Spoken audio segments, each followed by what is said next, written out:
संघीय कार्यपालिका हमारा चल रहा था, ठीक, जिसमें हम राष्ट्रपति उपराष्ट्रपति तक हमारा कंप्लीट हो गया था। मतलब कहां तक? हम आर्टिकल 73 तक का मामला कंप्लीट कर चुके थे, ठीक। अभी आगे हमको जिस मुद्दे पर डिस्कस करना है वो है क्या? प्रधानमंत्री और उसकी परिषद पर, ठीक है। मतलब प्रधानमंत्री, उसकी परिषद, और एक था क्या? महान्यायवादी। महान्यायवादी, इन तीन हिस्से पर हमको बात करना था।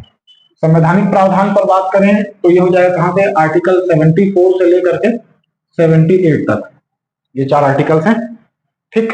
और फिर 79 से संसद स्टार्ट हो जाएगा, तो वो आगे हम लोग करेंगे। तो फिलहाल 74 से 78 तक का मामला हमको देखना है।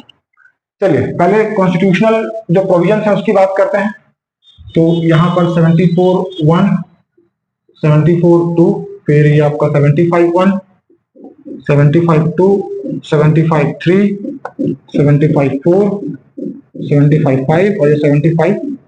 पहले इन पर बात करते हैं, आर्टिकल 74 और 75 पर, ठीक है। आर्टिकल 74(1) में कहा जाता है कि राष्ट्रपति की सलाह के लिए एक मंत्री परिषद होगा, जिसका प्रमुख कौन होगा? प्रधानमंत्री होगा। मतलब आर्टिकल 74 में मंत्री परिषद की बात कही गई है, मंत्री परिषद और किसकी? प्रधानमंत्री की, ठीक है। क्लियर है? मैं कह रहा हूं आर्टिकल 74(1) में ये बात कहा गया, मतलब ये प्रावधान किया गया है कि राष्ट्रपति की सलाह के लिए एक मंत्री परिषद होगी, जिसका प्रमुख कौन होगा? प्रधानमंत्री होगा, ठीक। इसी पर आगे आए तो आर्टिकल 74(2) में क्या है? ये कहा गया है कि 74(1) में जो मंत्री परिषद की सलाह की बात की गई है ना, उस सलाह को, या जो मंत्री परिषद है राष्ट्रपति को जो भी सलाह देंगे, ठीक है ना, जो भी सलाह या परामर्श देंगे, उस परामर्श को न्यायिक जांच से बाहर किया गया है। कहने का मतलब यह है कि आर्टिकल 74(2) में आर्टिकल 74(1) के तहत जो मंत्री परिषद राष्ट्रपति को काम करने के लिए सलाह देती है, उस सलाह की न्यायिक जांच किसी भी अदालत में नहीं की जा सकती, ठीक है। मतलब मैं कह रहा हूं कि इसको न्यायपालिका के अधिकार क्षेत्र से बाहर रखा गया है। किसको? आर्टिकल 74(1) के अंतर्गत जो सलाह होता है उसको।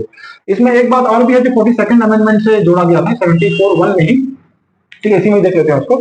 जो 74(1) के तहत राष्ट्रपति को जो सलाह देती है मतलब मंत्री परिषद, जो प्रधानमंत्री है उसका जो मंत्री परिषद है, वो राष्ट्रपति को जो सलाह देता है, वो उस सलाह को अगर मान के चलो कि राष्ट्रपति को पसंद नहीं आया, तो राष्ट्रपति क्या करते हैं? उसको एक बार पुनर्विचार के लिए लौटा सकते हैं, ठीक है। ये हमने राष्ट्रपति पर जब हम बात कर रहे थे तो कुछ स्वविवेकी शक्तियों पर हमने बात की थी, जिसमें राष्ट्रपति के पास ये स्वविवेकी शक्ति होती है, या अपनी इच्छा से वो शक्ति होती है कि अगर मंत्री परिषद की कोई सलाह उसको पसंद नहीं आई, या वो उचित या न्याय संगत नहीं लगता है, तो राष्ट्रपति उसे क्या कर सकते हैं? एक बार पुनर्विचार हेतु लौटा सकते हैं। लेकिन इसी 74(1) में 42nd अमेंडमेंट से ये चीज जोड़ा गया था कि अगर राष्ट्रपति किसी सलाह को एक बार पुनर्विचार के लिए लौटाते हैं और मंत्री परिषद दोबारा पुनर्विचार करने के बाद उसी सलाह को फिर से पारित कर दे, तो राष्ट्रपति उसको मानने के लिए क्या हो जाएगा? बाध्य हो जाएगा। ये कहां पर कहा गया? तो 74(1) में कहा गया। क्लियर है? फिर से एक बार रिपीट कर रहा हूं, आर्टिकल 74(1) में मंत्री सलाह के लिए मंत्री परिषद और प्रधानमंत्री का प्रावधान किया गया है। इसमें 74(1) के तहत ही 42nd अमेंडमेंट से ये जोड़ा गया था कि राष्ट्रपति यदि उनके सलाह को या मंत्री परिषद की सलाह को एक बार पुनर्विचार के लिए लौटाता है, और जब मंत्री परिषद उसी सलाह को फिर से राष्ट्रपति को दे, तो वो क्या हो जाएगा? मानने के लिए बाध्य हो जाएगा। ये कहां है? आर्टिकल 74(1) में, ठीक। और आर्टिकल 74(1) में जो सलाह की बात की गई है, इस सलाह को किसी भी न्यायपालिका में चुनौती नहीं दी जा सकती कि राष्ट्रपति को मंत्री परिषद ने सलाह दी तो क्यों दी, किस आधार पर दी, या क्या सलाह दी है, ये भी जानने का अधिकार किसी को नहीं होता है, ठीक है। तो आर्टिकल 42 का जो सब क्लॉज 2 में जो बात कही गई है वही कही गई है कि मंत्री परिषद की सलाह की किसी भी न्यायालय में न्यायिक जांच नहीं की जा सकती, ठीक है। ये आर्टिकल 74 क्लियर हुआ। आर्टिकल 75 में है, तो आर्टिकल 75(1) में है कि राष्ट्रपति सबसे पहले किसकी? प्रधानमंत्री की नियुक्ति करेगा, ठीक है। प्रधानमंत्री की नियुक्ति कौन करेगा? राष्ट्रपति करेगा। और इसी प्रधानमंत्री की किस पर? सलाह पर अन्य मंत्रियों को नियुक्त किया जाएगा, मंत्रियों को नियुक्त किया जाएगा। किस पर? प्रधानमंत्री की सलाह पर। मैं फिर से रिपीट कर रहा हूं, आर्टिकल 75(1) में यह प्रोविजन किया गया है कि प्रधानमंत्री की नियुक्ति राष्ट्रपति करेंगे, और उसी प्रधानमंत्री की सलाह पर बाकी मंत्री परिषद के जितने भी मंत्री होंगे या जिनको कार्यभार दिया जाना है, उनकी नियुक्ति प्रधानमंत्री की सलाह पर राष्ट्रपति या उनके द्वारा नियुक्त किसी व्यक्ति द्वारा की जाएगी, ठीक है। 75(2) में आए, 75(1) के दो और हिस्से हैं, एक जगह क और एक ख। इस पर भी बात कर लेते हैं। 75(1) में क और ख और भी है। जिसमें ये कहा गया है कि ख में पहले देखें तो ये दल बदल के आधार पर बात की जाती है, ठीक है। और यहाँ पर है क्या 15% नियम, ये दोनों समझिए क्या है। आर्टिकल 75(1) में प्रधानमंत्री की नियुक्ति राष्ट्रपति करेंगे और उनकी सलाह पर बाकी मंत्रियों की नियुक्ति करेंगे, ये है। आर्टिकल क में ये कहा गया है 75(1) क में इस बात को स्पष्ट किया गया है कि मंत्री परिषद में मंत्रियों का जो संख्या होगा वो लोकसभा की कुल संख्या के 15% से ज्यादा नहीं होनी चाहिए। कहने का मतलब, मान लो अगर लोकसभा में कितने सीट है, 100 लोग अपॉइंट किए गए, मतलब 100 लोग चुनाव जीत कर आए हैं, या लोकसभा की संख्या अगर 100 है, तो प्रधानमंत्री का जो परिषद होगा, मंत्री परिषद या है ना, उसमें कितने होंगे, 15% से ज्यादा नहीं होंगे। मतलब अगर 100 लोकसभा की कैपेसिटी है तो 15 लोग ही केवल मंत्री परिषद में अपॉइंट किए जा सकते हैं। ये कहां पर किया गया है, 75(1) के क्रम में इसे जोड़ा गया था 91st अमेंडमेंट से, कि मंत्री परिषद का आकार कितना होगा, तो लोकसभा की कुल संख्या के 15% से ज्यादा नहीं होगा। किससे जोड़ा गया है, तो 91st अमेंडमेंट से जोड़ा गया है, ठीक है। अब आगे बढ़े तो ये 91 का जो, सॉरी 75 का जो खा है, इसमें दल बदल के आधार पर निर्योग्यता की बात की जाती है, कि जैसे अनुसूची 10 में दल बदल की बात है, ठीक है। तो अनुसूची 10 के हिसाब से दल बदल की कार्यवाही क्या होती है, कि मान लो कोई आदमी अगर मंत्री परिषद का सदस्य बन जाता है, भाई दल बदल अलग चीज है, किसी की सदस्यता की बात की जाती है कहां पर, संसद में, लेकिन यहाँ पर मंत्री परिषद में अगर दल बदल की बात हुई, इसका मतलब यह है कि मान लो किसी आदमी को मंत्री परिषद का सदस्य बना दिया गया है, बाद में अपना दल बदल जाता है, तो उसकी सदस्यता या उसका जो मंत्री परिषद में उसको जो पोस्ट दिया गया है, जो कार्यभार दिया है, उसके संबंध में बात कहां की गई है, 75(1) में। फिर से रिपीट करूं, मैं कह रहा हूं 75(1) प्रधानमंत्री की नियुक्ति कौन करेगा, राष्ट्रपति करेगा, और उसी प्रधानमंत्री की सलाह पर राष्ट्रपति स्वयं या अपने द्वारा नियुक्त किसी व्यक्ति के माध्यम से मंत्री परिषद के अन्य लोगों की क्या करेगा, नियुक्ति करेगा, ठीक। उसके 75 में आए तो मंत्री परिषद का आकार कितना होगा, कितने लोग होंगे मंत्री परिषद में, तो मंत्री परिषद में उतने ही लोग होंगे जितने लोकसभा में कुल सदस्यों का 15% है। जैसे मान लो अगर लोकसभा में 100 सदस्य हैं, तो मंत्री परिषद का आकार क्या होता है, 15 से ज्यादा लोग उसमें अपॉइंट नहीं किए जा सकते हैं। ये बात हो गई। ख का कहा जाता है कि अगर किसी को मंत्रालय दे दिया गया है, किसी मंत्री को परिषद के अंतर्गत मंत्रालय दे दिया जाता है, और अगर वो दल बदल की कार्यवाही उसके ऊपर होती है, तो उसका मंत्रालय बना रहेगा या नहीं बना रहेगा, इस पर बात कहां की गई है, 75(1) ख में, ठीक। 75(2) में है, 75(2) में ये कहा गया है कि प्रधानमंत्री और उसकी परिषद राष्ट्रपति के प्रसाद पर्यंत पद धारण करेंगे। मतलब प्रसाद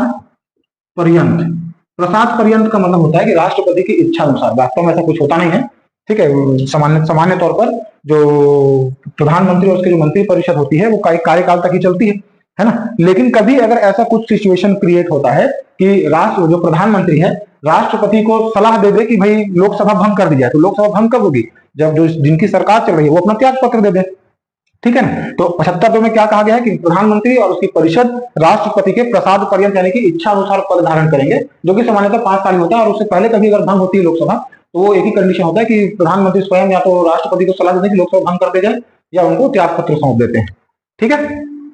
75(3) में सामूहिक उत्तरदायित्व की बात की गई है।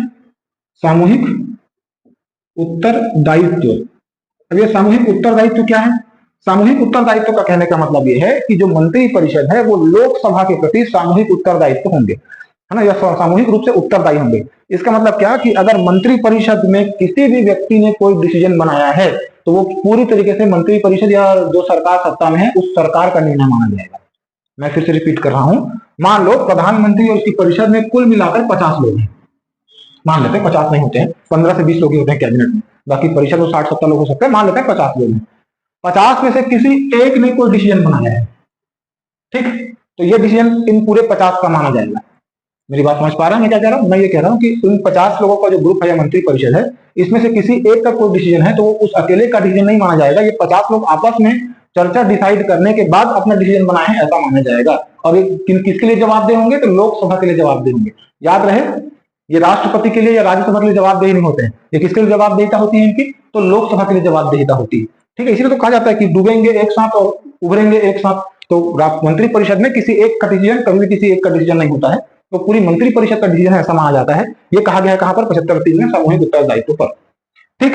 74(4) में है तो यहां पर बात की गई है शपथ की, है ना। तो मंत्री परिषदों में इनको किसका शपथ दिया जाता है, गोपनीयता की शपथ दिलाई जाती है। किनको, परिषद। याद रखना यहाँ पर जितने भी आर्टिकल में जो बात की जा रही है वो केवल इस प्रधानमंत्री और उसके परिषद के संबंध में है, ठीक है। आर्टिकल 75(4) में क्या, शपथ, गोपनीयता की शपथ।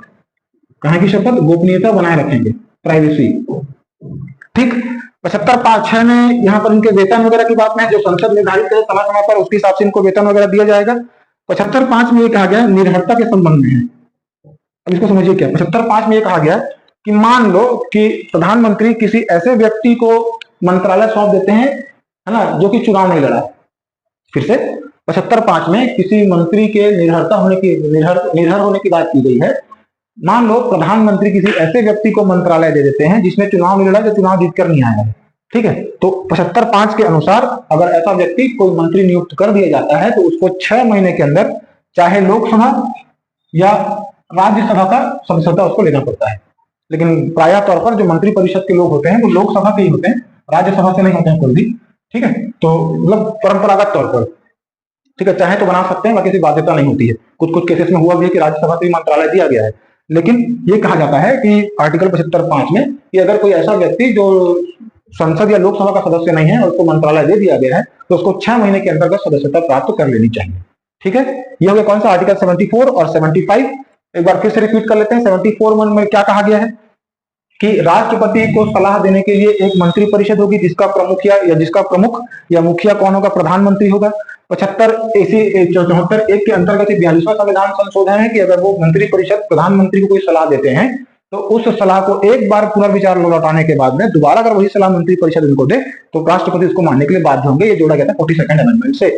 74(2) में आए तो ये कहा जाएगा कि जो मंत्री परिषद ने जो राष्ट्रपति को सलाह दी है उस सलाह की न्यायिक जांच किसी भी न्यायालय में नहीं की जा सकती कि सलाह दी तो क्यों दी या क्या सलाह दी थी, इस बारे में कोई चर्चा किसी न्यायालय में नहीं हो सकती। 75(1) में आए तो 75(1) में ये कहा गया है कि राष्ट्रपति सबसे पहले प्रधानमंत्री को स्वयं नियुक्त करेगा, फिर प्रधानमंत्री के सलाह के अनुसार राष्ट्रपति स्वयं या अपने किसी अधीनस्थ के माध्यम से अन्य मंत्रियों की नियुक्ति करते हैं। इसमें क्रम मंत्री परिषद का आकार बताया गया जो कि 15% से ज्यादा नहीं होना चाहिए लोकसभा की कुल संख्या का। ये जोड़ा गया था 91st अमेंडमेंट से। फिर दल बदल के आधार पर उसमें मंत्रालय उसके पास रहेगा या नहीं रहेगा उस पर फैसला किया जाएगा। इसमें 75(1) में 75(2) में कहा गया है कि ये मंत्री परिषद और प्रधानमंत्री अपना पद धारण करेंगे राष्ट्रपति के प्रसाद पर्यंत, यानी कि उसकी इच्छा अनुसार, लेकिन वास्तव में ऐसा कुछ नहीं होता है। और प्रधानमंत्री डिसाइड करते हैं कि मंत्री परिषद रहेगी कि नहीं रहेगी। ठीक, ऐसी कोई सलाह देते हैं कि राष्ट्रपतियों की मंत्रालय भंग कर दिया जाए या लोकसभा भंग कर दिया जाए वो केवल प्रधानमंत्री की सलाह पर ही कर सकते हैं। ठीक है। 75(3) में है, मतलब कुछ केसेस में होता है प्रसाद पर, मतलब क्या, ये कभी कभी होता है कि अपना विश्वास खो दे लोकसभा में तो राष्ट्रपति लोकसभा भंग कर सकते हैं। तो प्रसाद पर मतलब लोकसभा की इच्छा अनुसार लोकसभा में विश्वास खो दे या बहुमत खो दे तो राष्ट्रपति चाहे तो लोकसभा को भंग कर सकते हैं या फिर त्याग पत्र से। ठीक। 75(3) में सामूहिक उत्तरदायित्व की बात की गई है। सामूहिक उत्तरदायित्व मतलब क्या कि लोकसभा के लिए मंत्री परिषद स्वयं जिम्मेदार उत्तरदायी होगा। किसी एक का निर्णय संपूर्ण मंत्री परिषद का या प्रधानमंत्री की नेतृत्व वाली सरकार का निर्णय माना जाएगा। 75(4) में गोपनीयता की शपथ। 75(5) में अयोग्यता की बात की जाती है, मतलब अगर कोई व्यक्ति, ऐसा व्यक्ति जो मंत्री नियुक्त कर दिया गया है जो कि लोकसभा या राज्यसभा का सदस्य नहीं है तो उसको 6 महीने के अंदर सदस्यता प्राप्त करनी होगी। 75(6) में वेतन या भत्तों की बात की गई है कि संसद जो उचित समझेगा या समय समय पर जो भी निर्णय लेगा उसके हिसाब से इनको वेतन या भत्ते दिए जाएंगे। ये हो गया। उसके बाद आते हैं किस पर, आर्टिकल 76 में। आर्टिकल 76 में कौन आएगा तो महान्यायवादी। महान्यायवादी इसको अटॉर्नी जनरल कहा जाता है। क्या कहा जाता है? Attorney general. एक होता है एडवोकेट जनरल। ठीक है, तो एडवोकेट जनरल राज्य के लिए और केंद्र के लिए कौन, महान्यायवादी अटॉर्नी जनरल होता है। तो अटॉर्नी जनरल के संबंध में क्या है, अटॉर्नी जनरल एक ऐसा व्यक्ति होगा जो मंत्री परिषद को या राष्ट्रपति को क्या देगा, कानूनी सलाह देगा समय समय पर मांगे जाने पर। ठीक है, अटॉर्नी जनरल कौन होता है तो ये एक ऐसा व्यक्ति अपॉइंट किया जाता है जो राष्ट्रपति को या मंत्री परिषद को समय समय पर क्या दे, कानूनी सलाह दे उनके मांगे जाने पर। ठीक, ये भी राष्ट्रपति के प्रसाद पर्यंत पद धारण करेगा। योग्यता की बात की जाए तो योग्यता वही होगी जो सुप्रीम कोर्ट के जज बनने के लिए होगी। ठीक, क्या कह रहा हूं मैं, ऐसा इसका काम क्या है तो मंत्री परिषद को राष्ट्रपति को कानूनी सलाह देना। ठीक, उसके बाद योग्यता क्या है तो जो राष्ट्रपति का जज बनने के लिए योग्यता चाहिए। वेतन भत्ते क्या होंगे तो जो संसद तय करे या राष्ट्रपति तय करे। कब कार्यकाल क्या होगा तो राष्ट्रपति के प्रसाद पर्यंत ये भी होगा। लेकिन ऐसा देखा गया है परंपरागत तौर पर कि जैसे मान लो बीजेपी की सरकार चल रही है और जब बीजेपी की सरकार चली जाती है तो महान्यायवादी भी अपनी इच्छा से त्याग पत्र दे देते हैं। ठीक है, इनको निकालने की जरूरत नहीं होती। जब सरकार बदलती है तो ये भी अपना पद छोड़ देते हैं। ठीक है, बाकी इनका कार्यकाल कहा जाएगा तो संवैधानिक तौर पर या लिखित तौर पर राष्ट्रपति के प्रसाद पर्यंत काम करते हैं, कितने साल भी काम कर सकते हैं। ठीक है, ये मान लो अगर कोई दूसरी पार्टी की सरकार आ जाती है तो उनकी इच्छा है कि वो चाहे तो इसी महान्यायवादी को फिर से अपॉइंट करवा लें, लेकिन ऐसा होता नहीं है, ये स्वयं त्याग पत्र दे देता है। ठीक है, तो किस पर बात कर दिया, वेतन पर बात हो गया जो राष्ट्रपति तय करें। कार्यकाल राष्ट्रपति के अनुसार, काम क्या है तो कानूनी सलाह देने का। योग्यता क्या है तो योग्यता जो सुप्रीम कोर्ट का जज बनने का। हाँ, एक चीज और कहा जाता है कि ये सभी जो लोकसभा राज्यसभा की सभी कार्यवाही में ये भाग ले सकता है, उठ सकता है, बोल सकता है, लेकिन मतदान करने का अधिकार इसको नहीं होता है। याद रखेंगे, ये सभी प्रकार की कार्यवाही में भाग लेगा, किसी समिति का सदस्य भी हो सकता है। अगर संसद में कोई समिति बनाया जाता है उसको इसको सदस्य भी अपॉइंट किया जा सकता है। इसको केवल किसी बिल पर वोट करने का अधिकार नहीं है, बाकी बोल सकता है, कार्यवाही में भाग ले सकता है, बैठकों में बैठ उपस्थित हो सकता है, हर चीज कर सकता है। ठीक, इसके साथ में इसके पास एक और पावर होता है कि ये इसको देश के किसी भी न्यायालय में इसको सुनवाई का अधिकार होता है। ठीक है, महान्यायवादी को देश मतलब ये कह सकते हैं कि एक तरह से सरकार का वकील है। कौन? महान्यायवादी। ठीक है, ये किसी भी सरकार का पक्ष रखने के लिए किसी भी न्यायालय में उपस्थित हो सकता है। कौन? महान्यायवादी। ठीक है, तो ये हो गया।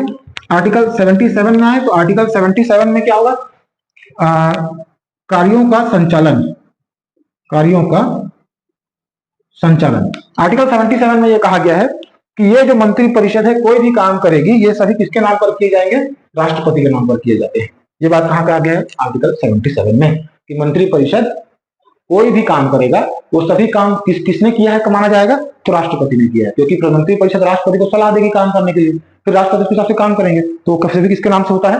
राष्ट्रपति के ऊपर बिल फटता है। आर्टिकल 78 में आ जाए तो आर्टिकल 78 में पीएम रिपोर्ट, ऐसे याद रखें इसको। पीएम रिपोर्ट मतलब क्या? आर्टिकल 78 के अंतर्गत राष्ट्रपति को यह शक्ति प्रदान की गई है कि वो चाहे तो समय समय पर मंत्री परिषद क्या काम कर रहा है उसके बारे में सूचना मांग ले, कोई काम कर चुका है उसके बारे में सूचना मांग ले, या कोई काम आने वाला है उससे सूचना मांग सकते हैं। किससे? प्रधानमंत्री से। फिर से रिपीट कर रहा हूं, आर्टिकल 78 के अंतर्गत राष्ट्रपति के पास में ये अधिकार होता है। ठीक है, राष्ट्रपति के पास में ये अधिकार है। देखो, ये बिल को वापस लौटाना शक्ति है, और 78 के अंतर्गत ये अधिकार है। अधिकार क्या अधिकार है? कि प्रधानमंत्री से कोई काम चल रहा है, अभी क्या काम कर रहे हो या क्या काम हो चुका है, उस बारे में संबंध में क्या मांग सकते हैं? सूचना मांगने का अधिकार राष्ट्रपति को होता है आर्टिकल 78 के अंतर्गत। तो ये हो गया क्या? आर्टिकल 44 से लेकर के 78 तक का हिस्सा। अब इसमें कुछ कुछ छोटी छोटी चीजें हैं जिस पर हमको बात करनी है। तो मंत्री परिषद या क्या होता है, उसमें कौन कौन लोग होते हैं, इस पर भी डिस्कशन कर लेते हैं। ठीक, मंत्री परिषद, मंत्री परिषद में 3 तरह के लोग होते हैं। ठीक है, एक वो जिनको कैबिनेट मंत्री कहा जाता है। ठीक, दूसरे वो जिनको राज्य मंत्री कहा जाता है। ठीक है, और तीसरे कौन? उप मंत्री। ठीक, मंत्री परिषद कितने लोगों से मिलकर बनता है? तो ये 3 तरह के लोगों से मिलकर बनता है। एक होते हैं इसमें कैबिनेट मंत्री, एक होते हैं राज्य मंत्री, और एक होते हैं कौन? उप मंत्री। कैबिनेट मंत्री वो होते हैं जिनको सीधा मंत्रालय दिया गया। ठीक है, सीधा मंत्रालय दे दिया गया, मतलब कि पोर्टफोलियो सिस्टम के विभागीय प्रणाली के अंतर्गत क्या किया जाता है? कैबिनेट मंत्री उनको माना जाता है जो जिनको क्या कर दिया गया? सीधे मंत्रालय सौंप दिया गया है। इनकी संख्या 15 से 20 तक की हो सकती है। ठीक, उतने ही होते हैं जनरली। 15-20 लोग जो खास लोग होते हैं उनको क्या दिया जाता है? जिनको प्रॉपर मंत्रालय या विभाग सौंपा जाता है, उनको कौन होते हैं? कैबिनेट मंत्री होते हैं। राज्य मंत्री पर आए तो राज्य मंत्री 2 तरीके के होंगे। एक तो कौन? स्वतंत्र प्रभार, और एक होते हैं कौन? सहायक के तौर पर। मैं फिर से रिपीट कर रहा हूं, राज्य मंत्रियों की फिर 2 कैटेगरी है। एक तो वो जिनको स्वतंत्र प्रभार दिया गया है किसी मंत्रालय का, और दूसरा वो है जो किसी मंत्री का या कैबिनेट मिनिस्टर का उसके मंत्रालय में क्या करते हैं? सहायता प्रदान करते हैं। ठीक है, एक जिनको स्वतंत्र प्रभार दे दिया गया है, और दूसरा वो जो सहायक के तौर पर या हेल्पर के तौर पर काम कर रहे हैं। ठीक, अब ये उप मंत्री जो तीसरा कैटेगरी है, ये किसी खास विशेष बैठक वगैरह में किसी भाग लेते हैं, इनको ट्रेनिंग कहा जा सकता है। या ये उप मंत्री वो लोग होते हैं जिन लोग को मंत्रालय के लिए क्या दिया जा रहा है? ट्रेनिंग दिया जा रहा है, ताकि भविष्य में उनसे काम लिया जा सके। समझ में आ रही बात कर रहा हूं? कैबिनेट मंत्री कौन होंगे? खास लोग होंगे, 15 से 20 लोग जिनको पोर्टफोलियो या विभाग दिया गया है। राज्य मंत्रियों की 2 कैटेगरी है, जिनको स्वतंत्र प्रभार सौंपा गया है और जो इनके सहायक के तौर पर काम कर रहे हैं। उप मंत्री वो हैं जिनको मंत्रालय के लिए क्या दिया जा रहा है? ट्रेनिंग दिया जा रहा है।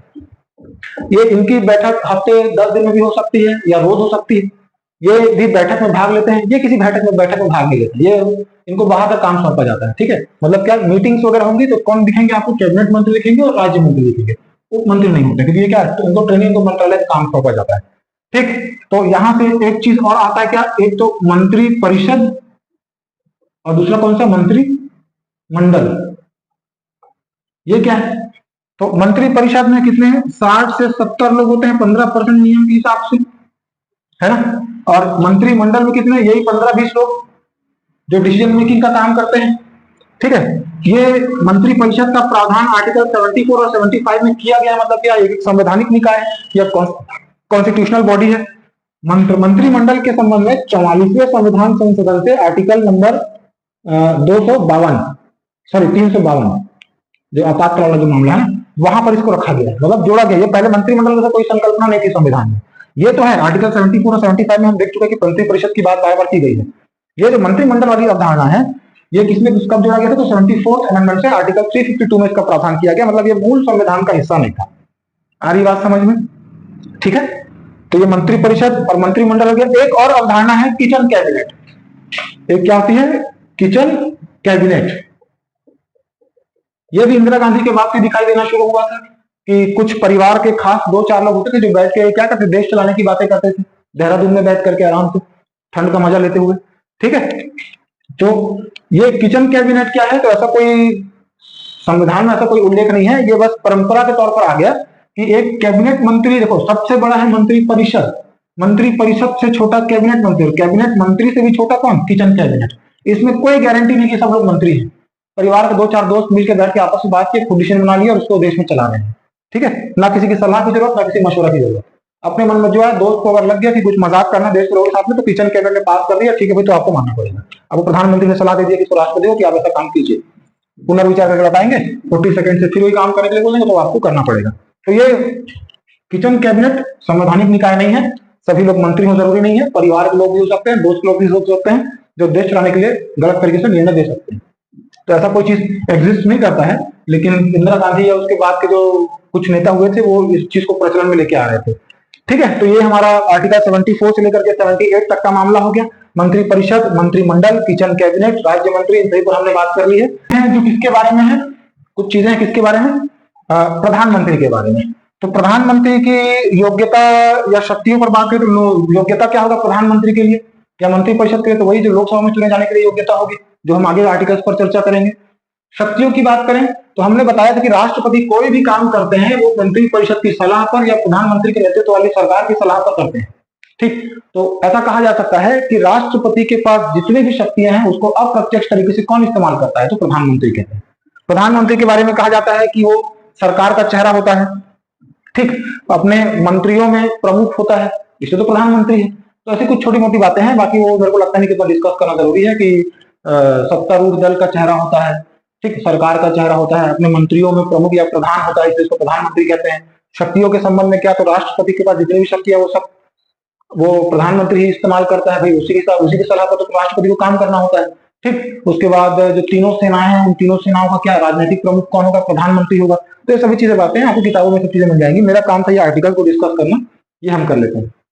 ठीक है, चलिए अब इसके बाद हमको जिस हिस्से पर बात करना होगा वो क्या है? आर्टिकल 79 से आगे जो संसद हमारा स्टार्ट हो जाएगा, लोकसभा, राज्यसभा, उसके अध्यक्ष, उपाध्यक्ष, स्पीकर, इन सही पर हम बात करेंगे। ठीक है।